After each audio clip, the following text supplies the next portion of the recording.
Waktu itu Pak Jokowi udah bilang, ini ditengarai penyebabnya para mafia. Jadi Pak Jokowi belum jadi presiden, beliau udah tahu pasti letak masalahnya di mana. Nah, sehingga pertanyaannya adalah apakah pemerintahan Presiden Jokowi mengambil langkah nyata untuk membasmi mafia perdagangan?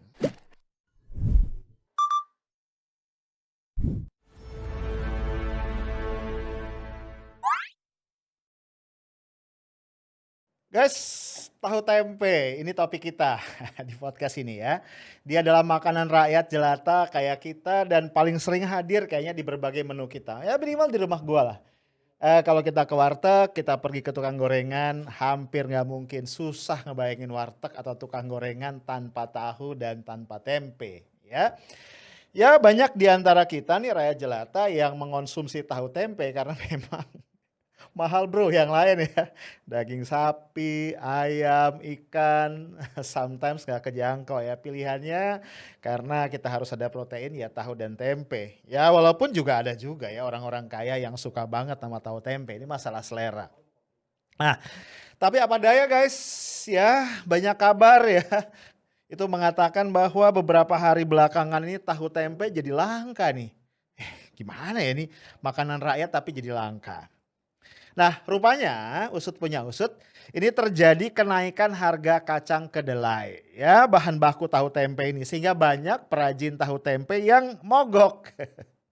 Dan ternyata ini memang dihimbau oleh Gakoptindo ya, Gabungan Koperasi Tahu Tempe atau Tempe Tahu Indonesia.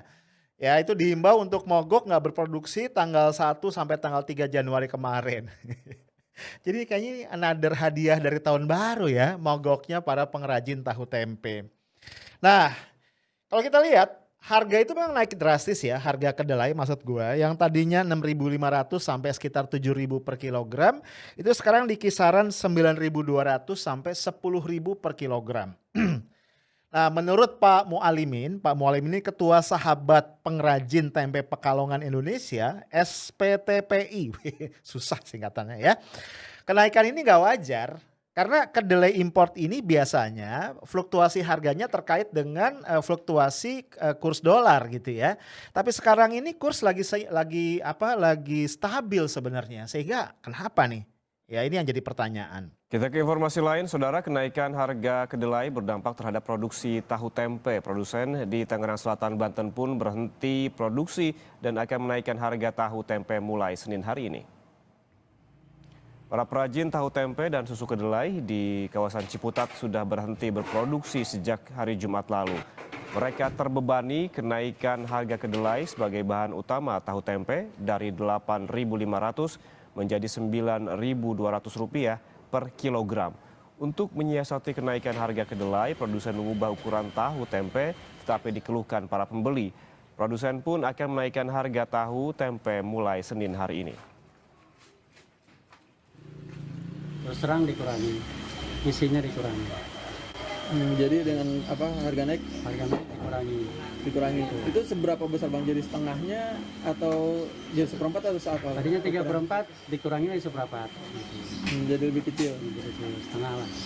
Tapi harga jualnya Harga tetap jual masih 5.000. masih 5.000. 5.000. Itu udah mulai kapan Bang? Rencananya buat mulai Senin ini? Kalau buat hari Senin besok 6.000. Senin besok 6.000. Udah 6.000. Sementara produsen tahu tempe di Bekasi, Jawa Barat juga menghentikan sementara produksi mereka imbas kenaikan harga bahan baku kedelai.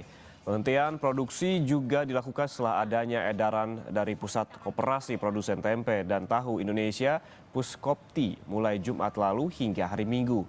Di Bekasi harga kedelai naik dari Rp7.200 menjadi Rp9.300 per kilogram. Masa dirugikan atau bagaimana? Ya iya rugi, kalau nggak ada kan rugi ya, nggak ada yang ngasih duit, nggak ngasih makan. Lah namanya disuruh berhenti ngikutin aja. Ini baru produksi lagi atau gimana buat kamu? Mulain hari ini. Baru hari ini? Jadi keluar ntar dagang tanggal 4 hari Senin. Oh dibuatnya dari sekarang? Nah, para perajin ini jadi kecewa karena mereka merasa tidak dapat support. Pemerintah ini kok nggak antisipatif, sehingga mereka berencana untuk audiensi dengan Menteri Perdagangan untuk mengeluhkan ya, untuk curhat lah mengenai hal ini. Gue belum dapat kabar apakah audiensinya sudah dilakukan atau belum, atau dijadwalkan kapan. Ya, usut punya usut lebih jauh lagi, ternyata ada dugaan ini terjadi. Kenapa? Karena salah satu konsumen kedelai terbesar dunia itu adalah China, ya. Yang sebelumnya mereka biasanya membeli 75 juta ton ya, itu sekarang meningkat menjadi 92 juta ton. Wih, dahsyat ya peningkatannya. Rupanya ini menjelang Imlek ya. Di situ kan banyak peternak babi. Jadi rupanya para peternak babi ini menggunakan kedelai sebagai pakan untuk ternak mereka. Nah, ini kayaknya menyerap kedelai yang ada di pasar. Nah, walaupun ya kabarnya per tanggal 4 Januari kemarin ya, hari Senin ini sudah mulai berproduksi nih ya para perajin tahu dan tempe, tapi harganya dijamin atau hampir dipastikan akan naik, atau kalau tidak naik size-nya itu akan berkurang. Ya nggak kenyang dong kita ya. Nah guys, udah lama nih kita tahu ya bahwa bahan baku tahu tempe, si makanan rakyat ini yaitu si kacang kedelai tadi, ini ternyata import. Ironis banget ya. Makanan rakyat itu ternyata bahannya import. Tambah ironis lagi karena di tahun 2014 ketika Pak Jokowi masih dalam proses kampanye menjadi Presiden Republik Indonesia di masa jabatan yang pertama, beliau menegaskan tekadnya untuk tidak lagi mengimpor bahan pangan. Ya. Nah, Jokowi yang kala itu belum jadi presiden tuh ngomong nih, ini tanggal 2 Juli 2014 di satu acara campaign di Cianjur. Kita harus berani stop impor pangan, stop impor beras, stop impor daging, stop impor kedelai, stop impor sayur, stop impor buah, stop impor ikan. Kita ini semuanya punya kok. Itu kata Pak Jokowi. Tinggal sekarang kita cek nih ya. Semua yang Pak Jokowi bilang tadi stop impor, stop impor, stop impor, itu masih impor apa enggak? Saya belum punya datanya ya. Yang jelas kalau kedelai masih sebagian besar impor bro. Ya, jadi ini makanan rakyat jelata nih, tapi songong banget bahan bakunya impor. Nah, ketika itu Pak Jokowi menekankan pentingnya kita stop impor supaya para petani yang terkait itu semangat untuk berproduksi, ya. Nah, dan juga yang menarik, waktu itu Pak Jokowi udah bilang ini ditengarai penyebabnya para mafia. Jadi Pak Jokowi belum jadi presiden, beliau udah tahu pasti letak masalahnya di mana. Nah, sehingga pertanyaannya adalah apakah pemerintahan Presiden Jokowi mengambil langkah nyata untuk membasmi mafia perdagangan? Nah itu pertanyaannya ya. Karena gue belum punya data, gue gak berani jawab ya. Nah ini notes gue nih. Ternyata persoalan mafia bukan cuma kedelai ya, tapi juga berbagai komoditas pangan lainnya itu ternyata masalah klasik. Iya benar, masalah klasik tadi. Tahun sebelum 2014 itu sudah ditengarai begitu. Pak Jokowi udah tahu gitu.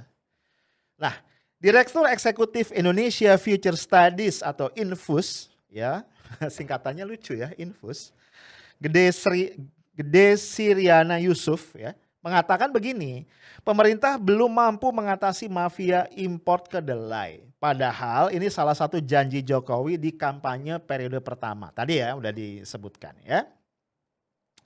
Nah, Siriana mengatakan begini, ini hari kedua produsen tahu tempe Jabodetabek mogok. September 2013 pun pernah mogok. Wih, udah beberapa kali ya ternyata ya. Persoalan mafia impor kedelai pernah jadi jualan kampanye Pilpres Jokowi 2014 yang tadi gue sebutin di awal ya, di atas tadi. Nah, menurut gue ini memang hal yang sangat-sangat memprihatinkan ya. Kayaknya kok udah jadi kelaziman ya. Calon-calon pejabat publik itu kalau lagi kampanye, janjinya so sweet ya. Tapi kemudian kalau udah menjabat, lupa. Ini memang nasib rakyat kali ya, takdir garis tangan ya. Rakyat kayak kita ini cuma dibutuhkan sebagai sumber suara doang. Udah kita nyoblos, suaranya kita kasih, sering lupa sama kita ya, sampai tahu tempe aja jadi mahal. Ya. Kemudian Siriana juga melanjutkan begini.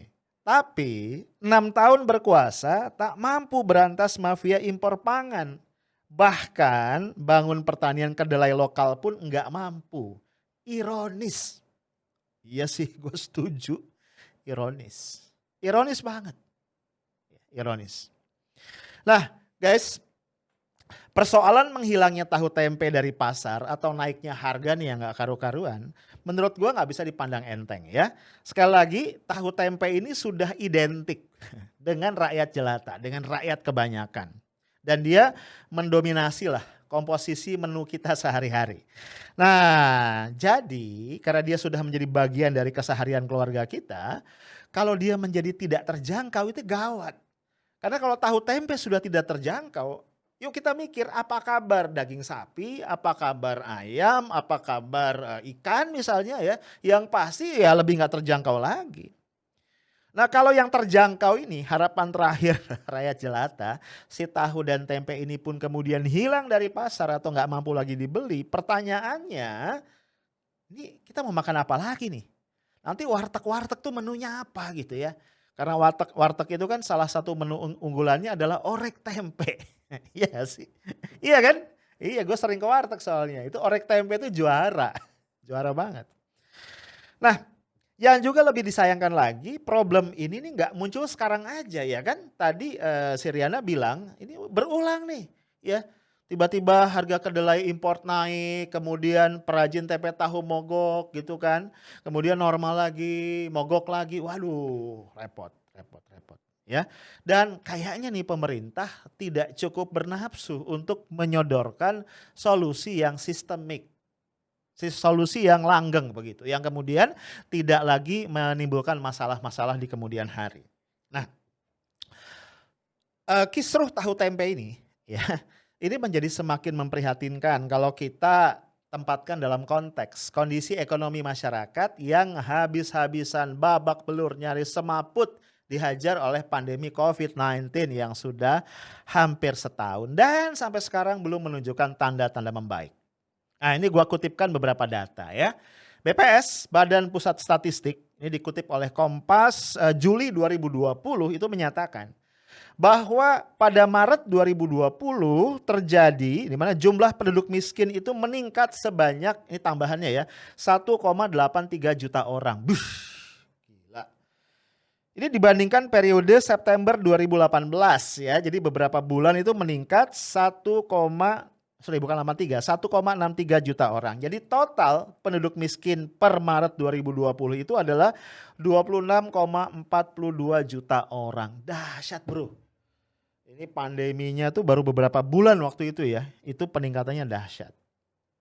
Nah, sejalan dengan itu Menko Polhukam kita Pak Mahfud MD tercinta pada bulan Oktober 2020 itu mengatakan dalam satu acara, kalau gue nggak salah webinar atau apa gitu ya, bahwa angka kemiskinan yang sebelumnya 9,1% naik menjadi 9,7%. Gara-gara apa? Kata Pak Mahfud, gara-gara COVID. Ya, jadi yang disalahin adalah pandemi COVID-19. Nah guys, yuk kita ngobrol dikit tentang kemiskinan nih sebagai tambahan pengetahuan. Apa sih yang disebut miskin? Nah ini pertanyaannya ya. Kita sering ngomong miskin. Kita nggak tahu ya. Apakah miskin itu nggak punya villa? Apakah miskin itu nggak punya Rolls Royce? Enggak ya, bukan. Nggak sedahsyat itu. Itu sih ukuran miskin kelas sultan ya. Definisi yang paling sederhana gini, orang itu disebut miskin kalau apa? Kalau pendapatan dia ya itu berada di bawah standar. Nah standar itu sering disebut sebagai garis kemiskinan. Standar pendapatan tertentu ya disebut sebagai garis kemiskinan ya. Jadi kalau pendapatannya sudah Rp1 aja, Rp0,5 deh. Di atas standar garis kemiskinan sudah dianggap tidak miskin. Jadi batas antara miskin dan tidak itu cuma satu garis doang ya. Nah per Maret 2020 garis kemiskinan di Indonesia adalah Rp454.652 per kapita ya. Per kapita itu per orang per bulan. Buletin aja deh sama temen ya, Rp455.000 per kapita per bulan. Ini naik kira-kira 6,91% dibandingkan bulan September ya 2019. Kok bisa naik? Iya, karena ini kan mengikuti harga-harga ya. Begitu harga naik, of course standar garis kemiskinan akan mengalami kenaikan. Nah, yuk kita bikin hitung-hitungan sederhana.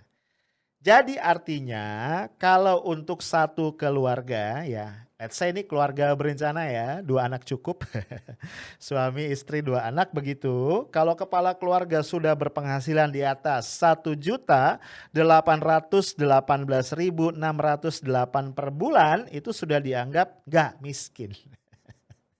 Dahsyat ya. Yaudah kita sama teman bulatin jadi 2 juta deh, 2 juta ya. Lu bayangin ya, hidup berempat, apalagi kalau di Jabodetabek, apalagi Jakarta gitu ya. Hidup berempat 2 juta sebulan, hidup gak ya? Hidup sih, hidupnya kayak apa kita gak tahu. Untuk makan, ngontrak rumah, bayar listrik, sekolah anak. Wah jangan mikir ngasih jajan deh. Jadi artinya garis kemiskinan kita itu miskin banget. Nah, apalagi nih guys, ada yang bilang ya, ini pakar yang bilang bahwa angka kemiskinan kita itu masih highly sensitive, ya, very sensitive. Artinya apa? Kalau garis kemiskinan tadi yang 455.000 itu per kapita per bulan dinaikin sedikit aja, ya.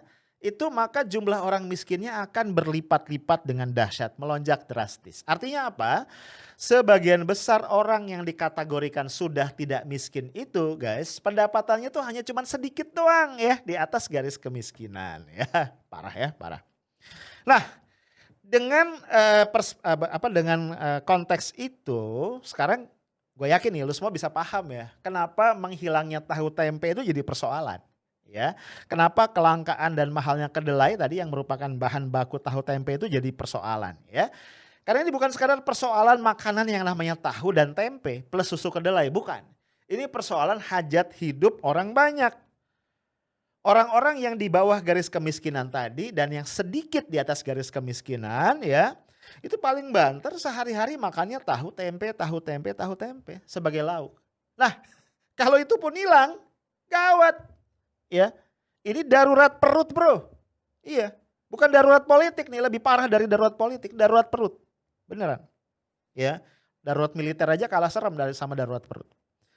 So, menurut gua, ya membiarkan persoalan ini berlarut-larut ya, kedelai mahal, tahu tempe hilang, bahkan mahal ini, menurut gua simply menyakiti rakyat banyak. Ya, ini kesimpulan gampangnya. Ini simply menyakiti rakyat banyak. Padahal mereka sebelumnya itu sudah berkali-kali tersakiti. Ya, ada banyak banget kebijakan pemerintah yang harus kita akui tidak banyak berpihak ya terhadap rakyat. Ya, gimana lagi? That's the fact ya. Dihajar lagi sama pandemi COVID-19. Udah gitu, dana bansos yang cuma Rp300.000 per paket dikorupsi juga sama Juliari Batubara CS dan teman-teman yang lain. Aduh, kacau ya. Jadi duit bansos dikorupsi, tempe tahu tak terjangkau, lalu yang tersisa buat rakyat kecil apaan? Guys, ini PR ya. PR yang harus dijawab oleh pemerintah. Iya dong, sama gua, kan gua bukan siapa-siapa. Pemerintah yang harus jawab. Ya, kan gak lucu kalau timbul keresahan sosial gara-gara tahu tempe. Gak asik banget, gak keren. Nah, sebagai masyarakat sipil kita cuma bisa mendorong agar institusi-institusi negara ini bekerja sesuai dengan peran dan fungsinya masing-masing. Ya, dalam konteks tadi tahu tempe ya gimana caranya ini segera mafia kedelai ini bisa dibasmi. Demikian juga mafia-mafia dalam komoditas pangan lainnya. Dan jangan lupa dalam konteks korupsi dana bansos COVID-19 ya. Nah, ini tugas kita mendorong dan terus mendesak KPK untuk bekerja secara maksimal termasuk mengenakan hukuman maksimal, memberikan tuntutan maksimal kepada Juliari dan pelaku-pelaku yang lain.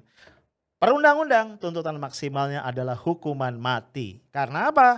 Karena korupsi bansos bukan sekedar korupsi tapi kejahatan kemanusiaan. Dia dilakukan ketika rakyat sedang menderita habis-habisan karena pandemi. Nah guys, kembali gue ingatkan ya, sudah ada petisi hukum mati Juliari, koruptor bansos COVID-19 di change.org. Sampai saat ini guys, sudah lebih dari 500 orang menandatangani petisi tadi. Ya, sedang menuju ke angka 1000 yang menandatangani. Kalau lu mau turut serta, lu bisa join di linknya yang kita akan sertakan di kolom komentar. Ya, itu aja dari gua guys. Tetap semangat ya. Suram tidak suram tahun 2021 harus kita jalani dengan penuh semangat. Ya, tugas kita berusaha yang terbaik. Tuhan akan memberikan hasil untuk kita. Stay tough, smart, and professional. Assalamualaikum warahmatullahi wabarakatuh.